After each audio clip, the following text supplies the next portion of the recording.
நீங்கள் எந்த ஜெபத்தை செய்தாலும் அதன் முடிவில் ஆண்டவரே, ஆனாலும் என் சித்தமல்ல உம் சித்தமே ஆகக் கடவது என்று சொல்லுங்கள் என்று. அது ஒரு சாதாரண வார்த்தை இல்லை, அது ஒரு வாழ்க்கை முறையும் ஒரு ஆன்மீக ரகசியமும் ஒரு முழுமையான ஒப்புக்கொடுத்தலும். நம்முடைய அருள்நாதர் இயேசு கிறிஸ்து தாமே நமக்கு கற்றுக் கொடுத்தார். பரலோகத்தில் உம்முடைய சித்தம் செய்யப்படுகிறபோல் பூமியிலேயும் செய்யப்படுவதாக. இது ஒரு பாடம் மட்டுமில்லை, இது ஒரு அழைப்பு. உன் விருப்பத்தை விடு, என் விருப்பத்தை ஏற்று என்று தேவன் அழைக்கிறார்.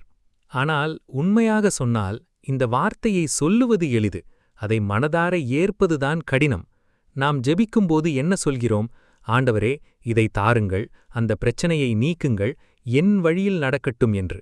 ஆனால் கடைசியில் என் சித்தமல்ல என்று சொல்லும்போது நம்முடைய மனம் குலுங்குகிறது. ஏன் தெரியுமா? ஏனெனில் நமக்கு தெரியாது தேவனுடைய சித்தம் எங்கே எங்களை அழைத்துச் செல்லும் என்று. அதே நிலைதான் கெட்சமனை தோட்டத்தில் இருந்தது.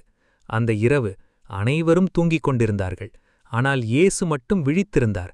அவர் தனியாக முழங்கால் போட்டு உள்ளம் நொந்து வியர்வை இரத்தம் போல விழுந்த அந்த தருணத்தில் அவர் சொன்னார், பிதாவே, இந்த பாத்திரம் என்னை விட்டு நீங்குமானால் நன்றாக இருக்கும், ஆனாலும் என் சித்தமல்ல உம் சித்தமே ஆகக் கடவது என்று. அது ஒரு வலி நிறைந்த ஜெபம், அது ஒரு கண்ணீரின் ஜெபம், ஆனால் அதுவே உலக ரட்சிப்பின் தொடக்கம். நாம் கேட்கலாம், ஏன் இயேசு இப்படி சொன்னார்? ஏனெனில் அவர் அறிந்தார், தேவனுடைய சித்தம் நன்மையானது, தேவனுடைய சித்தம் பிரியமானது, தேவனுடைய சித்தம் எல்லாராலும் ஏற்றுக்கொள்ளத்தக்கது, தேவனுடைய சித்தம் பரிபூரணமானது. நாம் இன்று வாழ்க்கையில் போராடிக் கொண்டிருக்கலாம். சில ஜபங்கள் பதில் கிடைக்காமல் இருக்கலாம், சில கதவுகள் திறக்காமல் இருக்கலாம். ஆனால் ஒரே ஒரு விஷயம் நினைவில் வையுங்க, நீங்கள் கேட்பது நல்லது இருக்கலாம், ஆனால் தேவன் தருவது சரியானது இருக்கும்.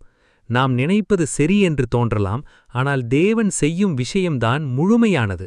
அதனால் இன்று முதல் உங்கள் ஜெபத்தின் முடிவில் இந்த ஒரு வார்த்தையை சேருங்கள், ஆண்டவரே, என் சித்தமல்ல உம் சித்தமே ஆகக் கடவது. அதை வாயால் மட்டும் சொல்லாதீர்கள், இதயத்தோடு சொல்லுங்கள். அப்பொழுது உங்கள் வாழ்க்கை மெதுவாக மாறும், உங்கள் பயம் சமாதானமாக மாறும், உங்கள் குழப்பம் தெளிவாக மாறும்.